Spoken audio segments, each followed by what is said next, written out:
Hello and welcome to the In the Money Players podcast. This is our show for Monday, May 10th, 2021. Peter Thomas Fornatale back with you, far from the Brooklyn bunker. Not that far, as the crow flies. What is it, 10, 12 miles? I am actually on Long Island in my dad's old office, a place where I actually really like to broadcast from.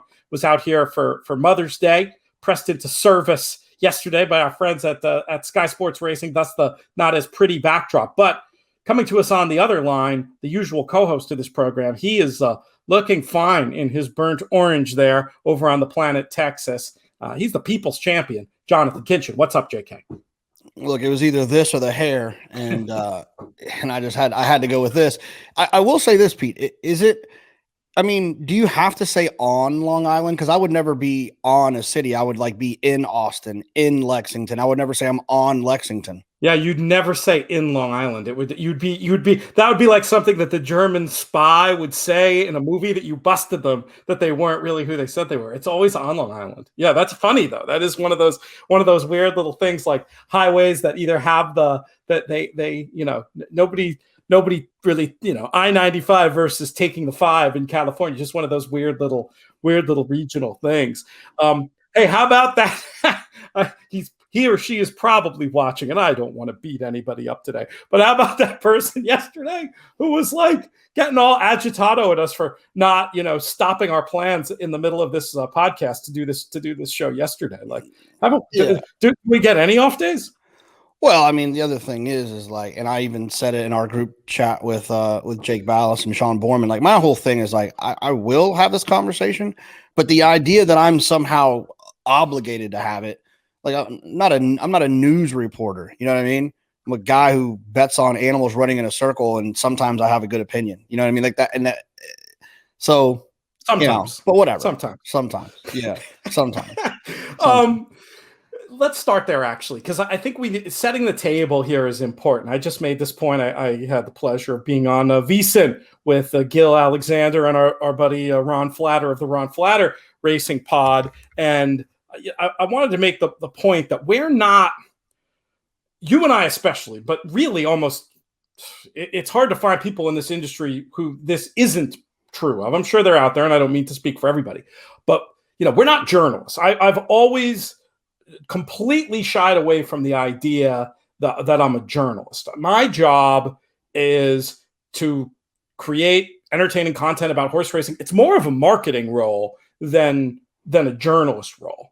And I just want to set that right from the beginning. Now, I'm not saying that I don't adhere to some of the tenets of journalism, and I haven't written some journalistic pieces in my day, but right, it's not our job to be out there getting stories is not our job. At the same time, in the role that you and I have very happily taken for ourselves to be, to some degree, horse player advocates and people who want to help lay the real story in racing out in front of racing fans, it's obviously our obligation to understand and talk about these issues. And I guess for me, that's why there's no real option but to do this podcast. For you, I think it's even more awkward because of the Naira relationship. There's a lot of politics at play here. And, I know we really appreciate you coming on and giving us some of your unvarnished thoughts about this very complicated issue. And in case you've been living under a rock, what we're talking about, of course, is Medina Spirit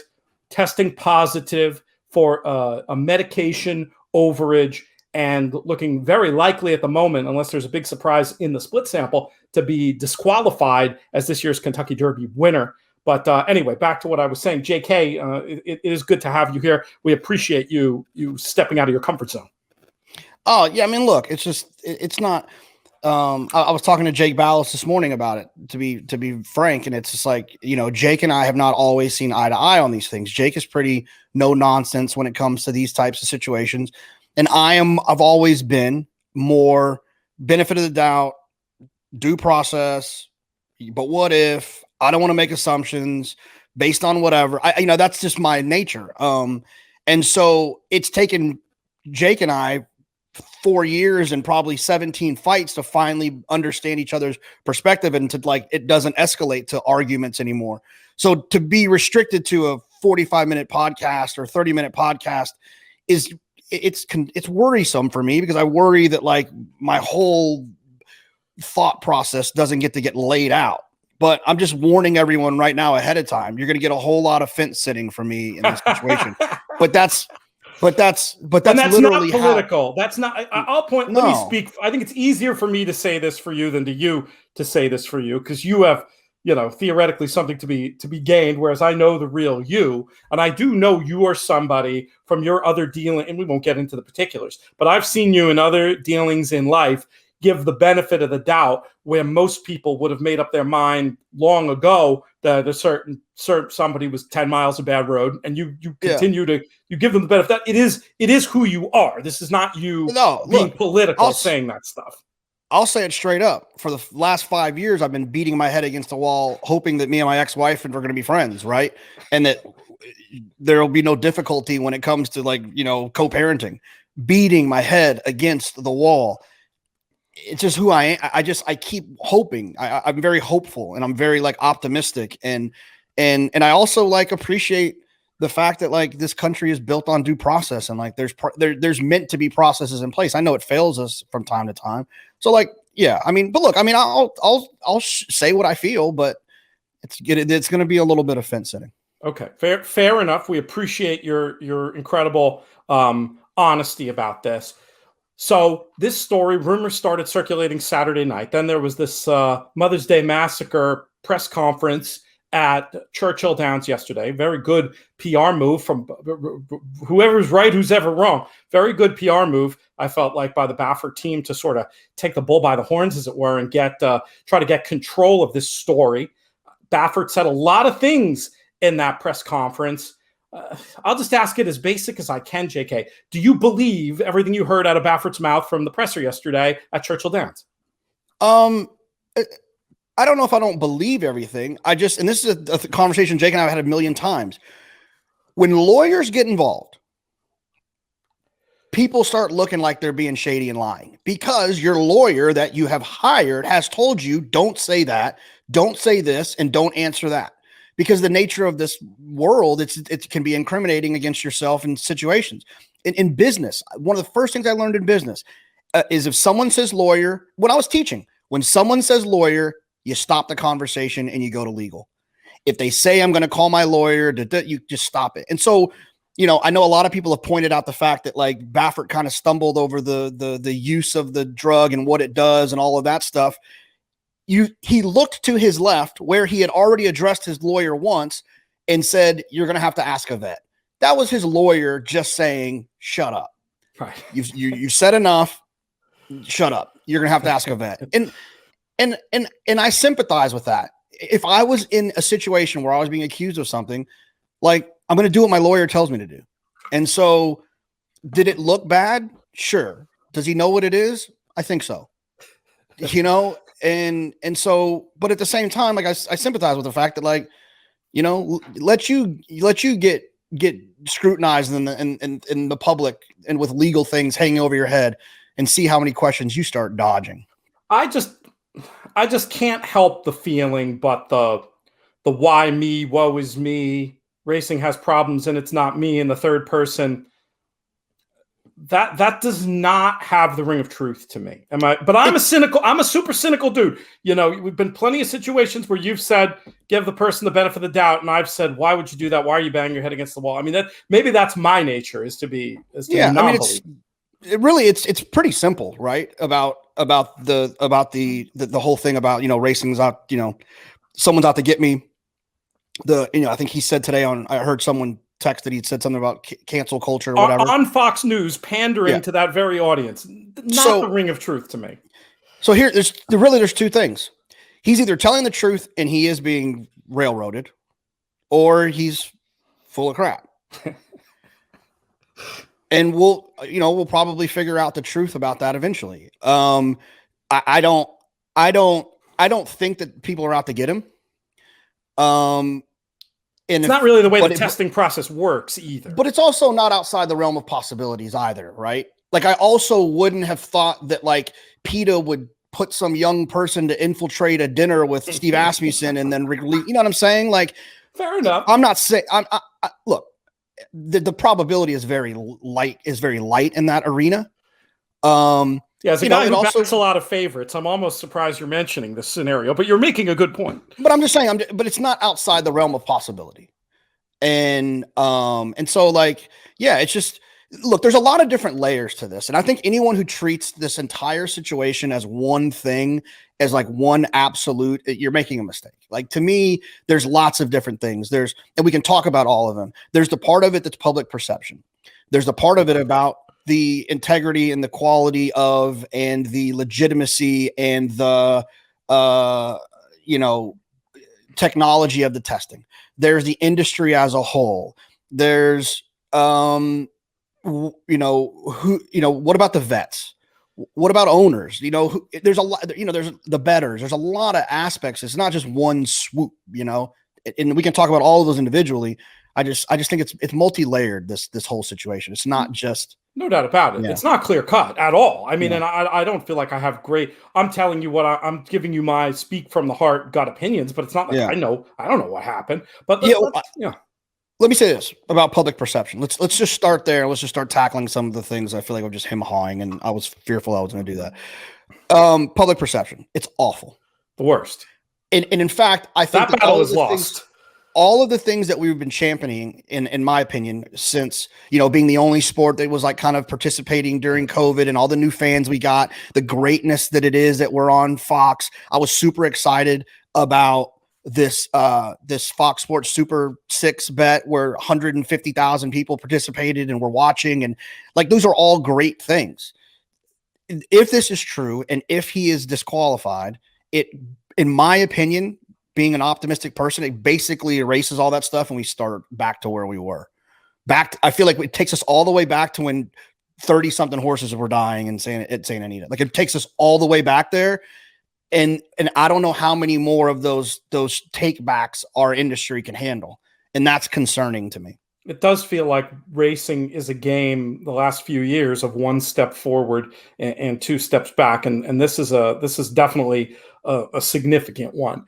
But I mean, I feel like in a way that's something the public perception and what racing does as far as that goes, we'll have to put a pin in that until we can sort through some of the issues at hand. Let's talk about the drug itself, which I feel very bad that in my little hit on Sky yesterday, I think I described it more as an NSAID. It's a corticosteroid, which, for me, have long been substances that I've been, for very obvious reasons, their role to me seems problematic in horse racing. You can understand why they're not allowed on race day. Betamethasone is what it's called. Chemically very similar to a drug called Dex that we'll talk about as this conversation goes on. Now, Baffert, he did sound very sincere, saying that the horse never received the substance. But let's put that aside and talk about what this does. This is a legitimate therapeutic drug that you might use for a horse that was dealing with inflammation, the same way athletes deal with the inflammation and between competition might take something or use certain therapeutic treatments to make their ankle smaller or whatever the case happens to be. I can't, putting aside Baffert saying he never gave the horse the drug, there's going to be a lot of people who tell you a picogram is a trillionth of a gram. We're talking about 10 picograms. This really doesn't matter. I just want to speak to this idea because, first of all, I mean, these rules are in place for a reason. There's a reason why these substances aren't allowed close to race day. I don't know. I mean, I have my whole other theory I'll get into next about maybe the horse never was given that substance and maybe he passes the lie detector on that. But I don't like the picograms don't matter argument because we have these rules. Everybody else has to follow these rules. Now, I know Baffert hasn't said that. He said, it wasn't me, never did it. But I did. That's one of the arguments I wanted to address and put my theory out there about that I do think a picogram overage is a problem when rules are rules. So there's a couple of things. The first one is that I'm a little bit confused, and I talked about it today and just don't know the answer. Is like, if I'm not mistaken, the Gamine situation, she had an overage of this, and he admitted giving it to her too close or whatever. Like there was an admittance that it was actually given. So why in this situation, for a drug that's legal, but just when did you give it, to just completely deny it is curious to me. I don't under. It's weird. It makes me so it's either he's telling the truth or there's some other bizarre reason why he would completely deny it. Well, maybe he just figures you can't get away with using that excuse again after he made the big point after those other overages that he was going to redouble his efforts. You know, there are trainers who lose sleep over this stuff. And we're not talking about big names, big names, not big name, every name. Like, these are known rules. It does seem like almost patently crazy to use something that is being tested for. The theory on it I heard that was interesting. So I read a whole little thing about this drug courtesy of our resident pharmacological expert, Tyler Wisman. Found a whole article about this drug and how it's used and how its effect stays in the joint for days after it appears in the blood. I thought it was an interesting theory, coupled with an idea, that I know our friend Paul Matisse has been doing work on, and eventually will be publishing a paper about the changes in the game as a result of Lasix. But it was suggested that in a theoretical world where Medina Spirit was on Lasix for the Derby, this substance would have flushed. Test would have never caught it. Had the race been Sunday instead of Saturday, even with no Lasix, it probably would have flushed. Test would have never caught it. I just thought it was a really interesting point. I don't really get the lying about it if that's what happened. I agree with you. That seems like an interesting strategy, but I thought that was a really interesting point. And learning more about the drug, it does seem like a drug that could have major performance enhancing qualities. Yeah, I've also talked just to a couple of trainers that this drug was a lot more common, but basically now, like, there's other versions of it now that people use now that, I even heard one compared to like 5 aspirin versus like just taking like one like strong 5 aspirin type of situation. And it seems as if people have kind of gotten away from it as a whole too. And this is also the same as the charlatan thing with the lidocaine. It's like the trainers that I talked to said, like, it's like robbing a bank without a mask on. Like, they're going to catch you for it. Like, they're testing you for it, and they're going to find out. And that's the part I think leaves a lot of people in the industry that know a lot more about this stuff than we do a little bit confused. It just seems like kind of ridiculous. Like, so that Let's part of it. talk about withdrawal times, though, for people who don't know, right? So these medicines, they're legal, but they're only legal a certain amount of days out from race day. So if you were really super confident in your ability to get it out of there by race day, you would use it. It's not that crazy. Maybe the specific choice of med is crazy. Sounds like you have more info from talking to trainers than I do. But like, if you had many close calls and essentially skated them all, I mean, maybe you get bald. And I mean, that's also not outside the realm of possibility. And while we're talking about this drug, I think one of the conversations is, and it's especially for public perception, is like, did this drug cause this horse to win this race? If he did have it, if he did use it, did it cause him to win the race? And like, I do think that, look, I think if you're taking an edge, you're taking an edge, right? If you feel better, you run better. If you feel better, you run faster. So to say that it's not performance enhancing is, I think, is being a little bit too light. I do think that it's completely different than like blood doping or some designer steroid like Balco and all that. I think funny you should mention. Funny you should mention that, though, because where my brain went was just, a line from, and I have it here so I can even read it, from the transcript when they busted Navarro and Service. And I'll see if I can find the exact quote to read. But there was a line from the vet. I can't remember if the vet was talking to Service or Navarro. And I want to get no facts wrong when I when I tell you this piece of the story. But so it was a conversation between Service and Christian Ryan. And Ryan counseled Service and reassured him that maximum security would not test positive. They don't even have a test for it, he said, meaning SGF 1000. There's no test for it in America. Ryan further stated that the SGF 1000 may appear on a drug test as a false positive result for a different substance called Dex. Dex is in the same medication classification as the betamethasone. And again, Tyler Wisman asking him about the chemical similarity of the two, said they differ by one methyl group. Now, I'm no chemist, but I think we're obviously dealing with a substance very chemically similar.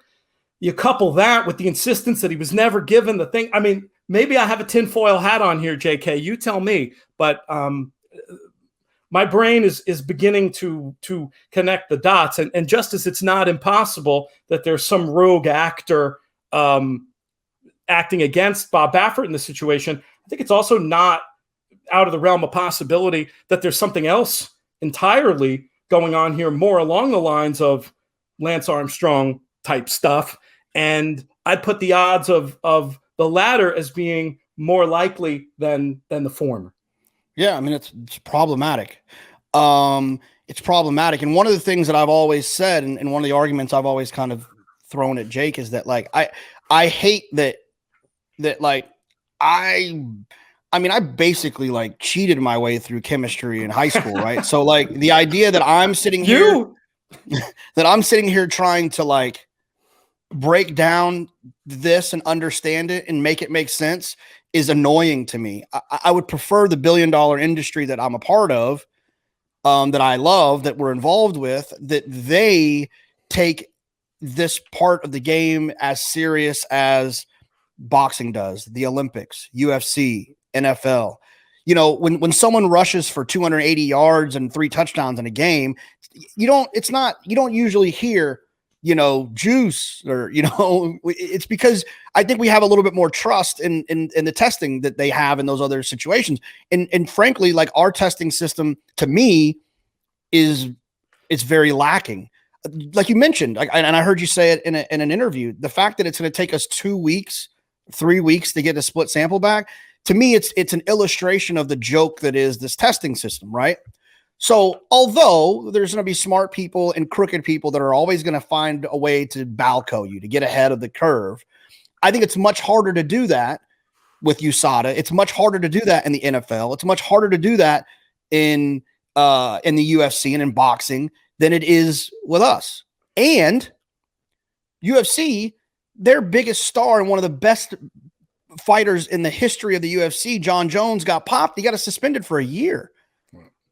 So when the industry doesn't hold people accountable and the testing is below par at best, it leaves opportunities for things like this to happen. And then people like you and I are sitting here trying to make sense of it when I can't even spell beta, whatever it is, And so I although I do hold the violate, if Baffert has this violation on top of the other violations, he should be held accountable, and that's problematic, especially the underlying effects of what that does to this game.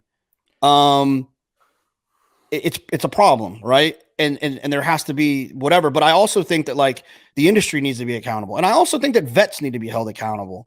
I mean, obviously Christian Ryan was in that indictment, but I think that there should be a little bit higher level of accountability when it comes to the vets being punished for some of these situations. There's so much to unpack from what you just said. I, basically agree with all of it. I feel like the stuff about having uniform rules and better testing, I mean, yes, you do need that, but I'll just be completely honest. I really think it's almost more, to be honest, more for public perception than anything else, to not make us look like a joke and to have transparent procedures in place. That's needed when you have a gambling game I mean, we'll get to the impact of this on bettors, which of course I'm sure you've calculated what if this horse had run second to Mandaloun or run out, and if Mandaloun had won, we would have made an awful lot of money. That's not coloring any of our opinions here, obviously, but right. It is a fact, and it's something we'll get to. But you have a gambling game, and you need to have the perception of fairness. Now, the reason I say it's more for public perception is the other point that you made, which is I do believe if cheaters in sports have taught us anything, whether it's Lance Armstrong or Balco or you name it, it's that the cheaters will always be ahead, and that you need other measures if you're even Service in Navarre, you need other things working for you if you're going to catch them. But still, the lack of uniformity, the lack of transparency, it is all a piece of the problem that definitely makes it way easier to cheat than if we didn't have those things. It wouldn't solve everything, but I do think it would go a long way, and it's an absolutely needed step, especially in the area of public perception. Right, and like one of the things, there's two things I want to add to that is that one, and I'm not mistaken, like you said at the beginning, we're not journalists. A journalist would get this fact right. I'm just going to tell you what I think, and I'm pretty sure it's true. At least I heard it, and if I'm wrong, put it in the comments. Go to the DRF or something. If I'm not mistaken, in Kentucky, you can't inject a joint. You have 14 days out. There's other jurisdictions in the United States, and I'm not going to say which one I think, but I think there's other jurisdictions and it's 7 days. So that in itself is problematic, because you're giving us mixed messages. You're giving the public a mixed message. You're giving the trainers a mixed message. You're making it a confusing situation. Now, it's their job to know. I understand that. It's their job but I'm just saying, like, it's just an illustration of how disjointed it is, which piggybacks to my other point. And we've talked about this a million different ways in a million different situations, is that in racing, one of our biggest issues is everyone's worried about their piece of the pie, not making the pie bigger. So why I think that's a problem is that instead of all these entities are so worried about their piece, when they should be giving back some of their piece to help unify the situation, to have better testing, to have better everything, so that we don't find ourselves every year in one of these predicaments where the outside world shakes their head at us and we look like ding dongs. It's embarrassing, man. Like it really is embarrassing. A lot of times I walk around proud of, what we're involved in and racing, because it's so niche and people are always so interested in it when you show it to them. But then, like, it was like Derby-esque yesterday for me in terms of text messages from random people. I went to my notes and I typed out my response, and I just copied and pasted it, copied and pasted it, copied and pasted it, copied and pasted it. What did you tell them? What did you tell the uninitiated? That's actually a good. Yeah. I said, look, I told them what I wouldn't tell people listening to this, because there's a lot more, nuance to it. Right. But I just basically said, like, the horse didn't just win because of this. Did it help maybe if it happened? Sure. It's a therapeutic legal drug that there's an overage of. It wasn't like Balco, at least in this, whatever. Oh my God. Did you see that? Did you see that ridiculous tweet from a former president of the United States? Yeah. He just, whatever he can do to get attention. Yeah. My God. What's funny is I actually forgot that he existed until I saw that. But I mean, that was exactly, right. It's not like, the point is you were telling people it wasn't that he's a drug, he called him a junkie or something crazy. It's no. And I just said that, it's awful for public perception, and it's really not good for the game. And no, you're not going to get your money. That was the question I was asked by 75 different people. Will we get paid out? Thanks again for Mandaloun. Are we going to get paid?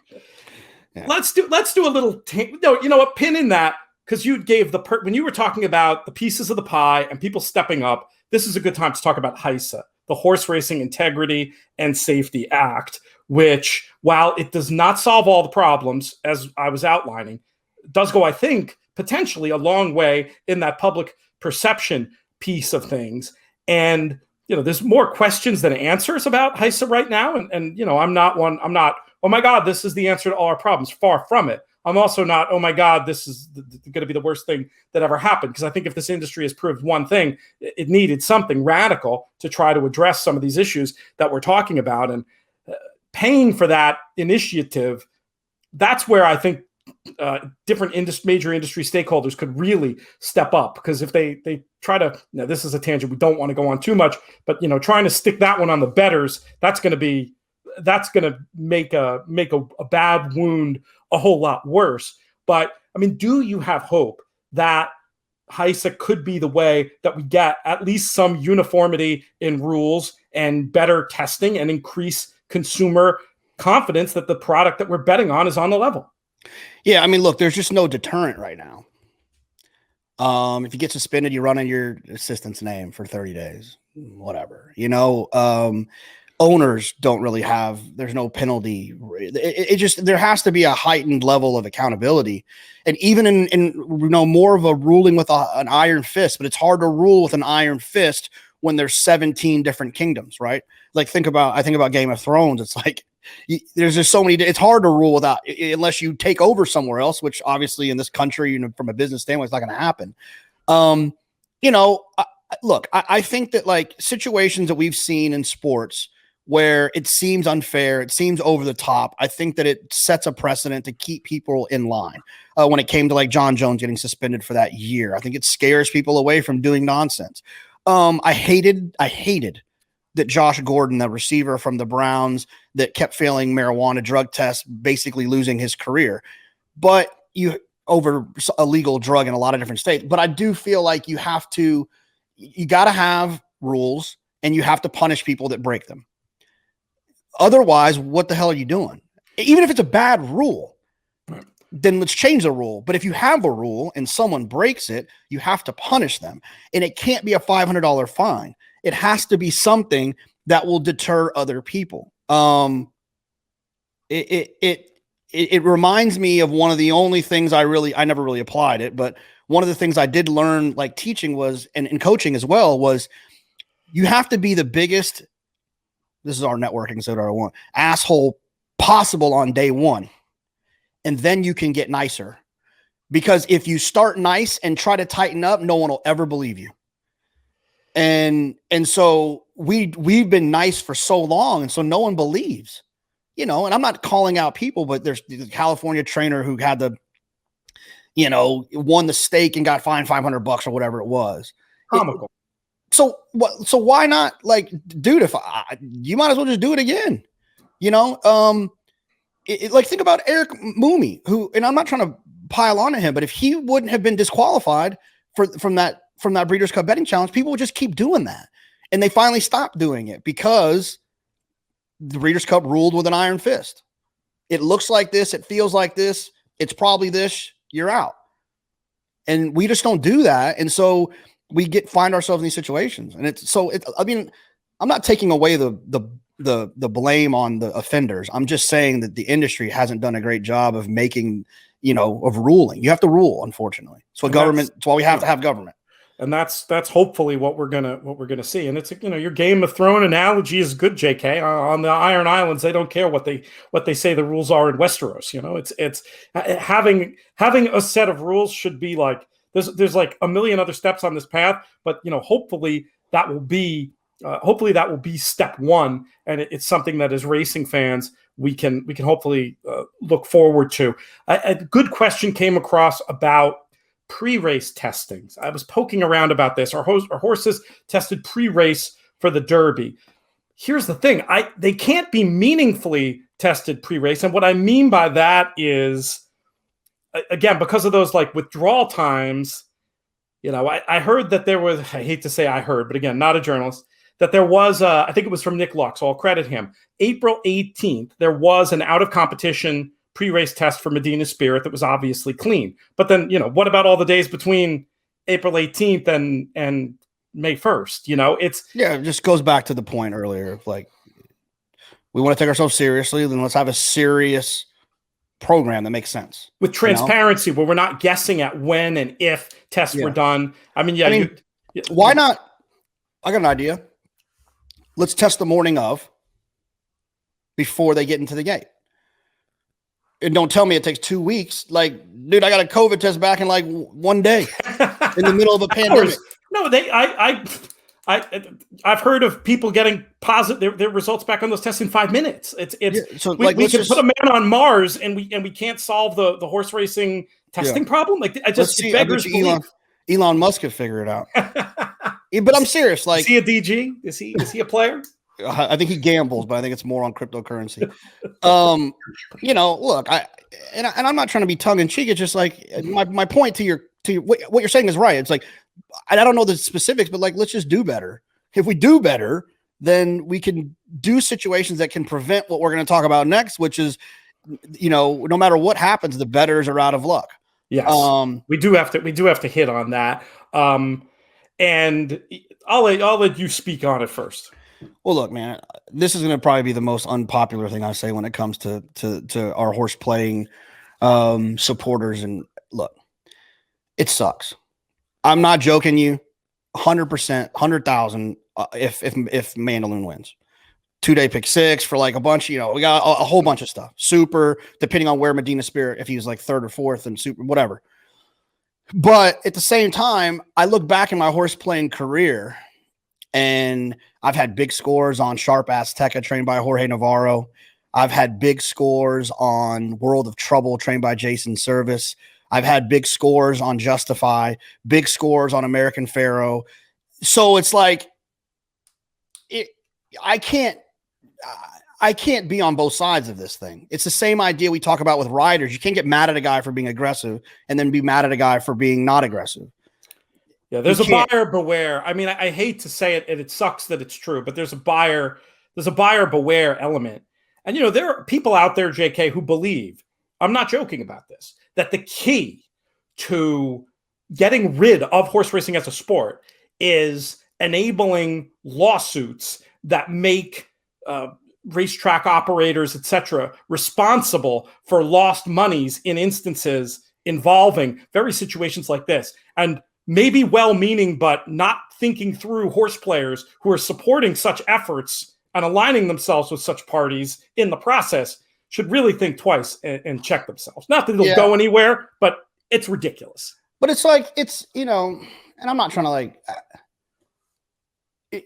it's just like, but if you won, would you be complaining? And I just don't like being hypocritical. I try not to be. I mean, I'm sure we all screw up from time to time and do things that are super hypocritical, but like, I just, we know what we're participating in. Everybody who's mad right now that wagered on that race, not everyone, that in our horse player community, Baffert wins big races on big days. About the charlatan thing and the gamine thing. So it's like, don't act surprised now when you get beat. It just, look, now, am I for something moving forward to prevent this from happening by saying that but what's the alternative, right? Not paying out until the test comes back. So your pre-race test idea would solve it. If you could somehow test them going into the gate, then you'd know who was dirty and they wouldn't be allowed to compete. Yeah. And that would solve your problem right there. I just think that of all of this, it is super unfortunate. It's sad. We lost fans, people that are betting for the first time. A friend of mine wanted to get involved and we played a big super with a group of us. And he texted me this morning and said, wait, did you see the Derby news? I was like, yeah, we're not getting our money. He's like, oh, okay, never mind.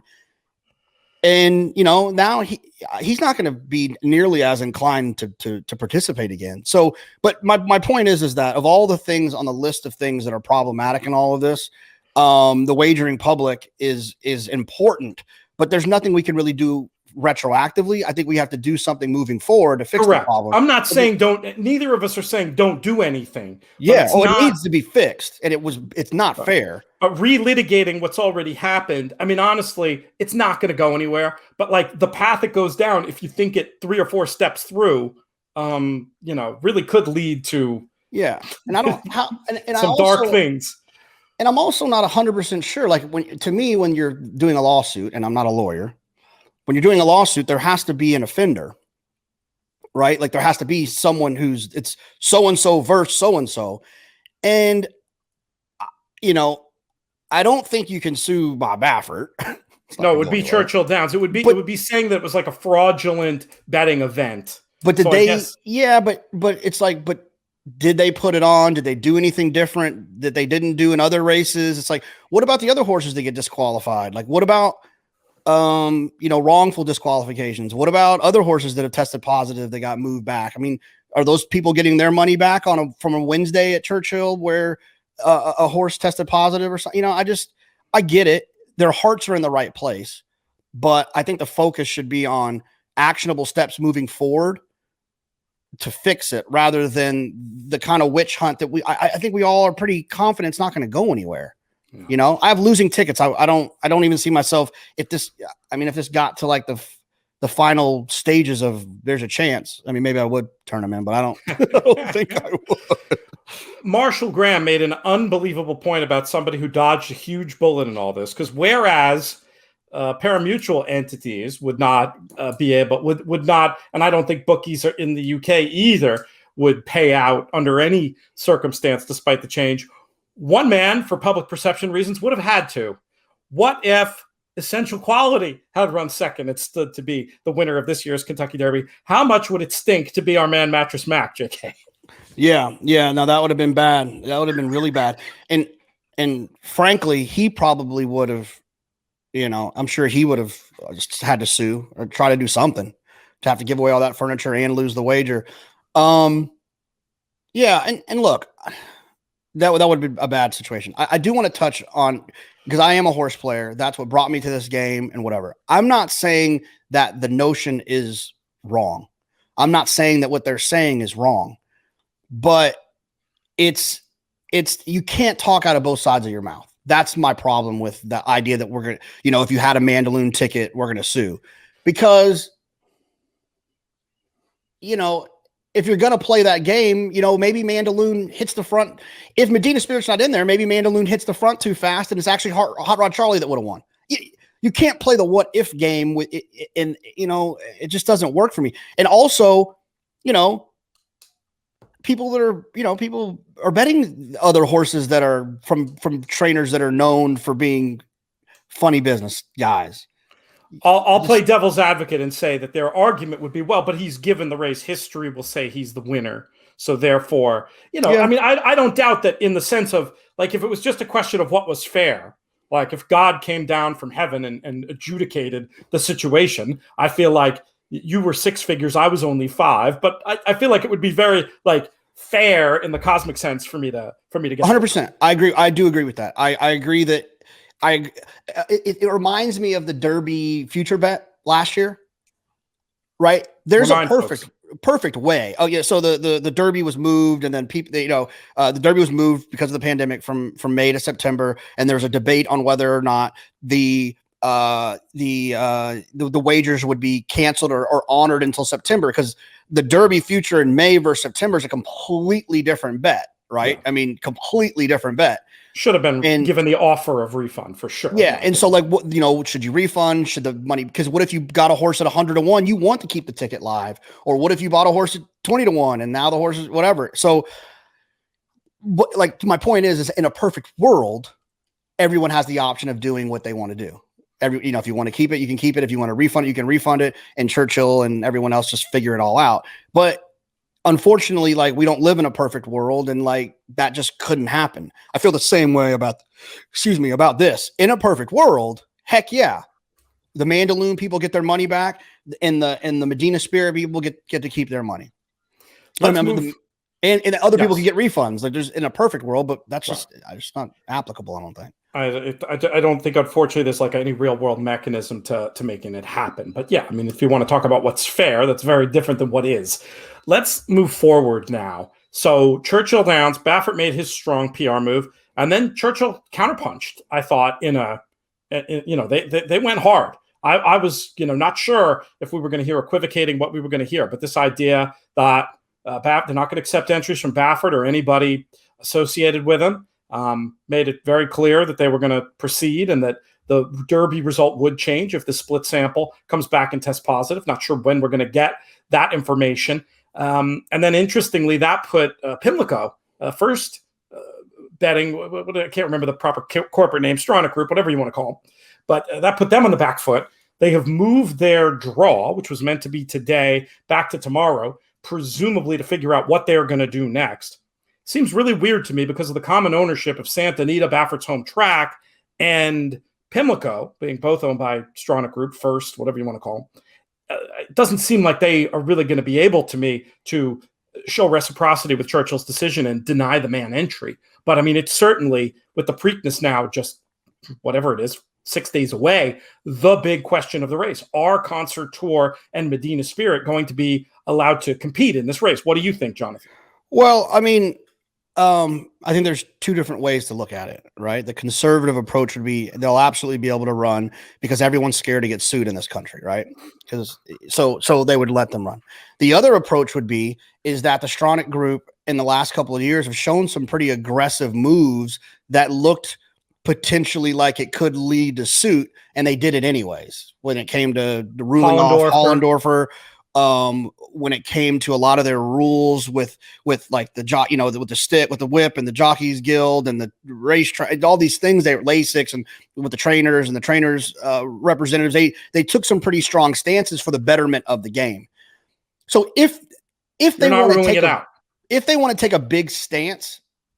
And like you said, we talked about in the text and I saw in your Sky Sports thing, a clever lawyer could probably, if this is all true, right? A clever lawyer could probably say that, taking entries from so-and-so could be detrimental to our business and our industry. And we've sided on the, whatever. And they could probably. I think I stole that from you from the group text, actually. It's fine. No, I don't. It's fine. I'm sure that there's that world, but then there's also the world in which like Marshall had mentioned, and not to throw Marshall under the bus, but let's say that this all goes official today, and Medina Spirit is disqualified. He's still eligible to run in the Preakness. Right. Happened in '68 with the forward pass. Yeah. Right. He got so let's just say it all. He got disqualified, and Baffert gets suspended or whatever. Blah blah blah blah. Like the horse is still eligible to run in the race. And then poor Concert Tour. Like what, he didn't do anything. Well, yeah, he was back on the, he's back there eating hay, when it all went down. So and here's the thing though, man, let's be honest. It is an absolute lose, no matter what happens, because, well, I guess the safest thing would be for them not to be able to run. But if the horse runs and runs well, we know what's going to happen. If the horse runs and doesn't run well, they're going to say, it was the juice. Yeah. And the problem is that as a horse player, I think the horse is not going to run well. Just on straight, all this other stuff aside, let's just put on our, in the Money Players podcast hats. I'll be trying to beat Medina Spirit. And so when Medina Spirit gets beat, the rest of the world will say, the headlines and to say, horse wins Derby positive test and loses Preakness, runs 9th in Preakness after following accusations. You know what I mean? It's like, it's just gonna all be bad. It's not good. I mean, I'm not looking forward to it. I know, this was, we were going to do a monster pod for the Preakness, and that's been punted like Ray Guy. So nice pull on the Ray like Guy. Yeah, he's way too young. How do you even know who Ray Guy is? Pete, a young whippersnapper like yourself. That's smarter than I look.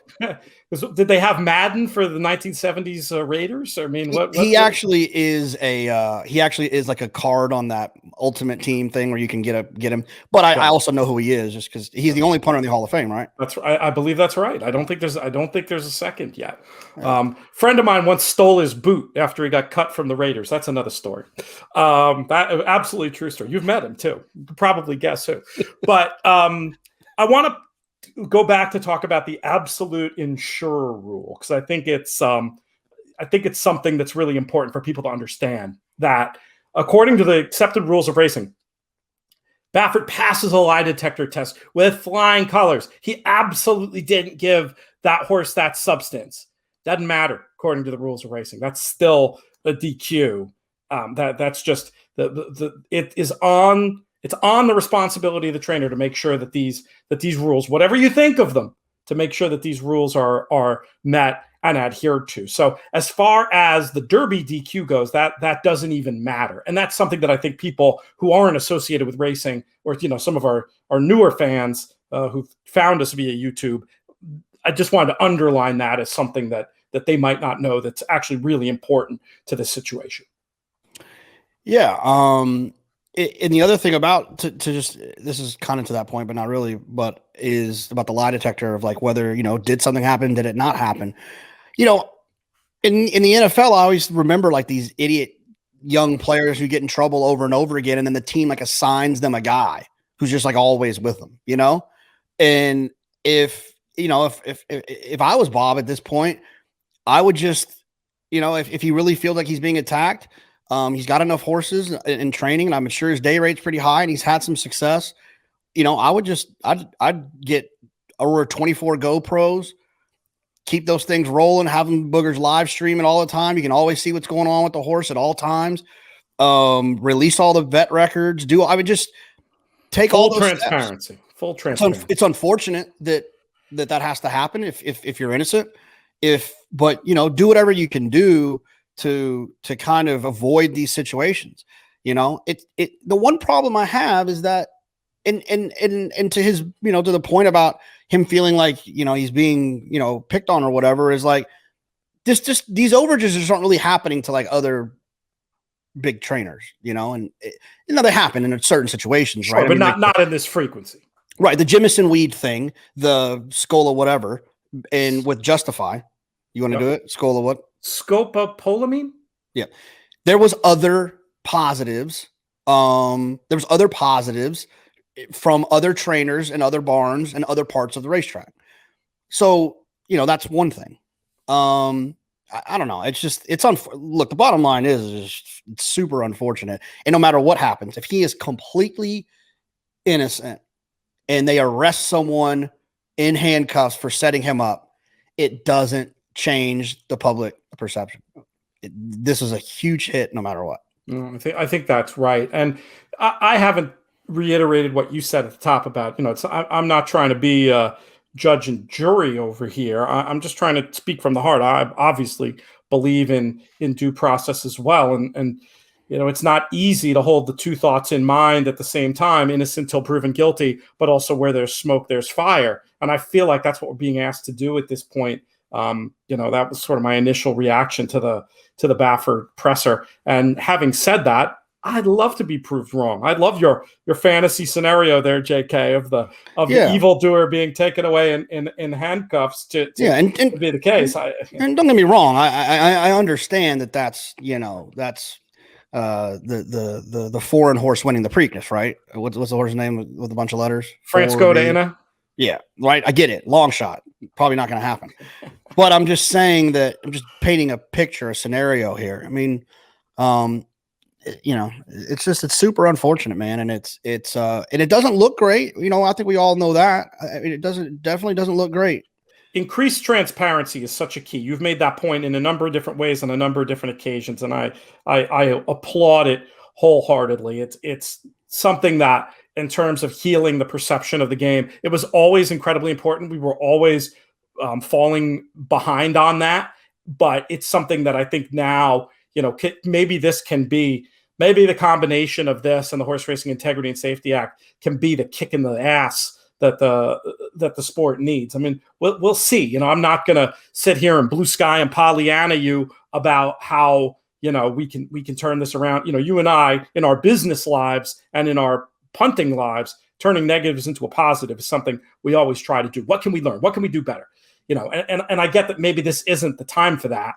But I do think, just being honest, that as a sport, that's kind of the way we have to look at it in terms of where we go from here. Let me ask you about Bob Baffert specifically. I mean, obviously, it all depends on what happens in these next steps, but a plausible scenario like the B sample comes up positive and the horse gets DQ'd from the Derby. We never get any clear information one way or another. Does this hurt his business? Yeah, for sure. I mean, well, the way that racing has typically operated, his business probably won't suffer very much, but his legacy for sure. Yeah. I mean, it's definitely going to be impacted. Well, and like you said, if he can't shake it, whether he did it or he didn't do it, but if he can't shake it, that people think he did it, yeah, it's absolutely going to impact it. It's going to unfortunately bring a lot of his great horses that have given us all great memories. It's going to bring them all into question, I mean, and it's unfortunate. You wonder what's going to happen. One of the things I'm interested in with the Horse Racing Integrity and Safety Act, we read from those Service Navarro transcripts before. One thing that I thought was interesting is the idea of trying to and I don't know the science of this, but essentially trying to freeze samples and have them, or, having some way to have a blood sample that you can go back to after tests come up for these new synthetic things. I mean, yes, it's a perception issue, but yes, it's always going to be hard for the testers to catch up with. They're never going to be ahead of the cheaters. It's hard enough for them to catch up with them. But whatever tools science can give us to try to do that, I just think it's going to be necessary for horse racing to continue to operate, especially now in this sports betting landscape. What do you think? Where do you think we go from here? What do you think is going to happen in terms of the sport's ability to police itself? Is it the stuff that we've been suggesting? Is it two guys who love the sport dreaming, or does it have a chance to actually happen? No, I think something will have to happen. We're in a position where, the horses breaking down thing got really public, right? People love animals, and that was a problem. And we had to make some adjustments, and I feel like the industry did, even adjustments that don't even we made adjustments that don't even really necessarily make sense but we had to do everything we could to fix public perception. Why we have the situation with the whips, the LASIKs, all that stuff. It just had to be done, or they felt like it had to be done in order to do everything they could to try to repair the public perception. The biggest problem we have here is that all of us, this industry, have been yelling, "Hey, look at us," and we do it more than anything on the first Saturday in May. "Hey, look at us. Hey, look at us." Everyone looked at us, and then we did this. And so, it's basically like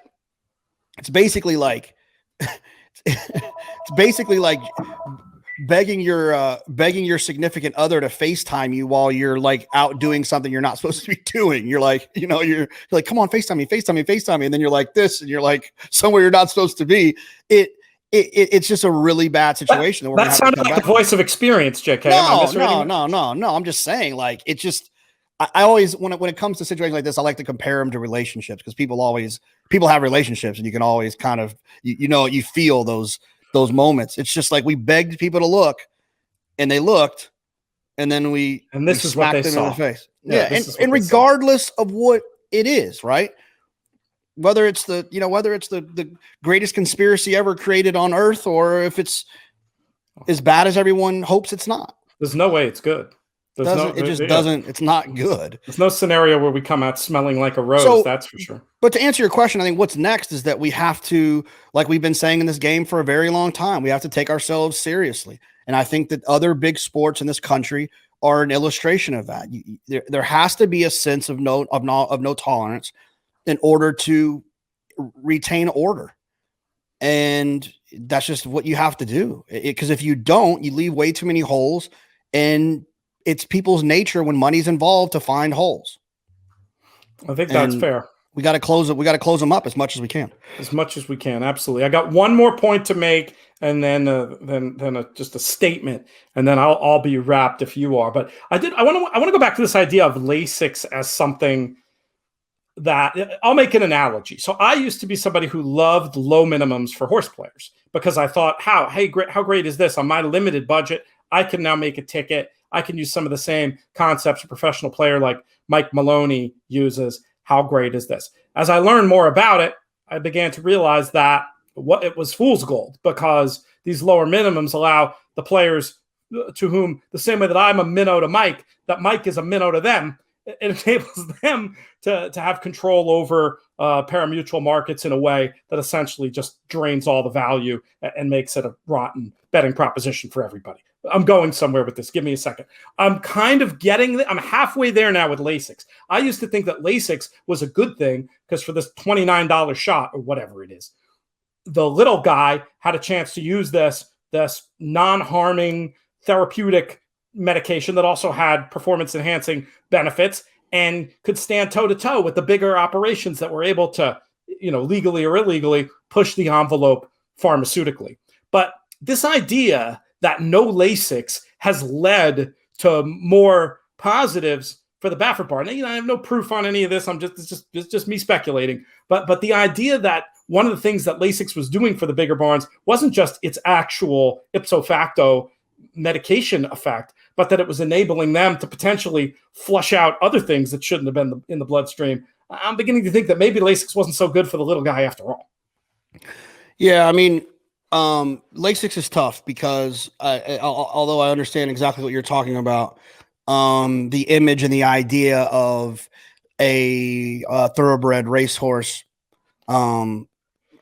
bleeding and in their lungs and then coming out of their noses, I can't, whatever. And I guess the answer to that is when you find out they bleed, you don't run them, and that's fine too.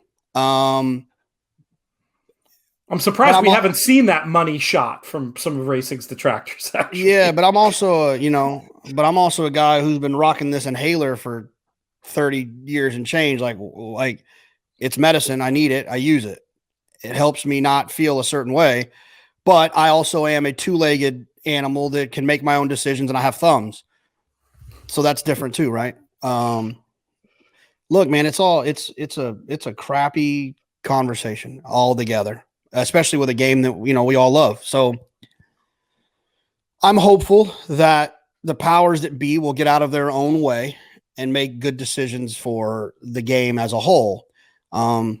We haven't always done that, but hopefully Horse Racing Integrity and Safety Act will help us along that path. And hopefully this hiccup and this it's bigger than a hiccup, but this scenario also leads to more positive change that get us kind of going in the right direction.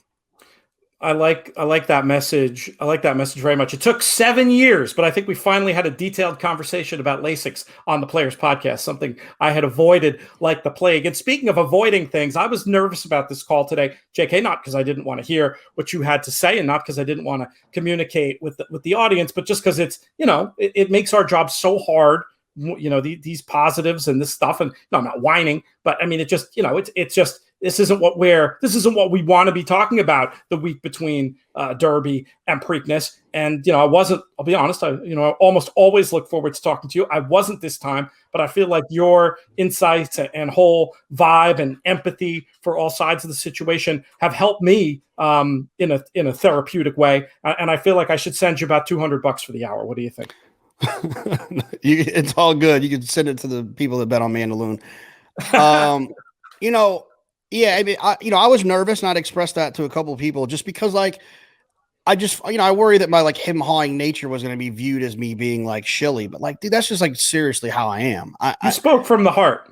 I just want to, and it's the thing with Bob is Bob's been very nice to me personally. Some of his horses are some of my favorite horses of all time.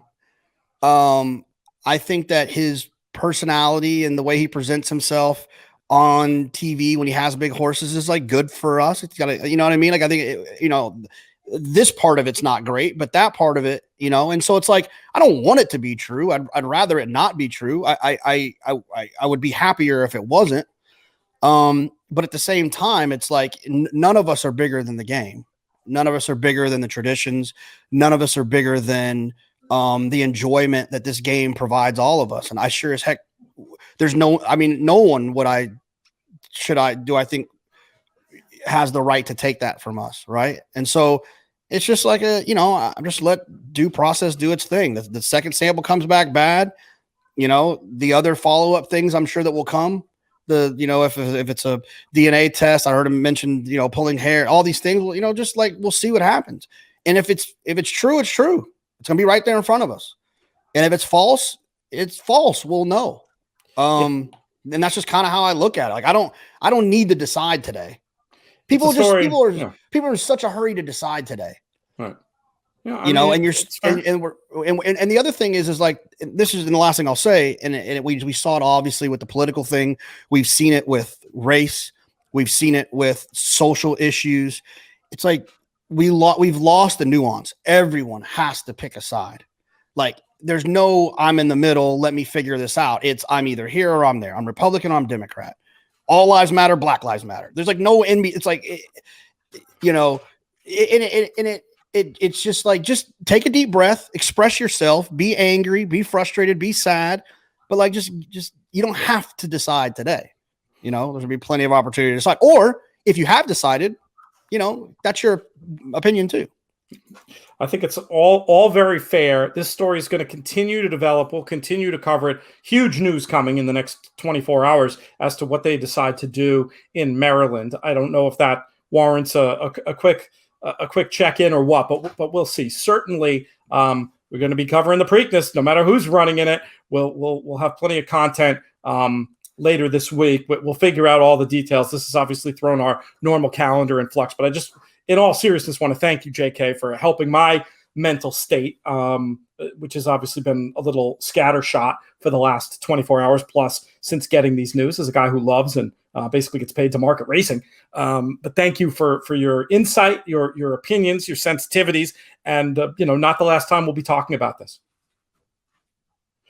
And that is going to do it for this edition of the show. We'll thank JK one more time. We'll thank producer Craig, DJ Unstable himself, our founding partners, including 10 Strike Racing and our friends over at the Thoroughbred Retirement Foundation. Most of all, though, I want to thank all of you, the listeners and viewers on YouTube, for making these shows. Maybe this wasn't one of the funner ones to do, but it was an important one to do.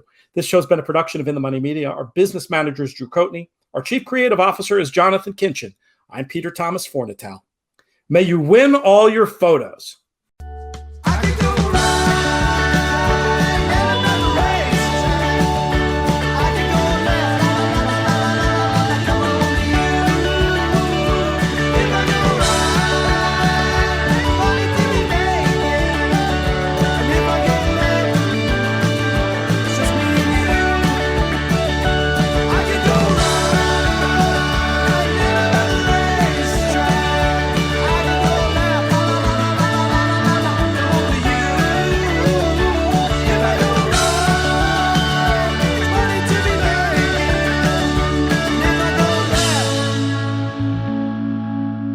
Just me.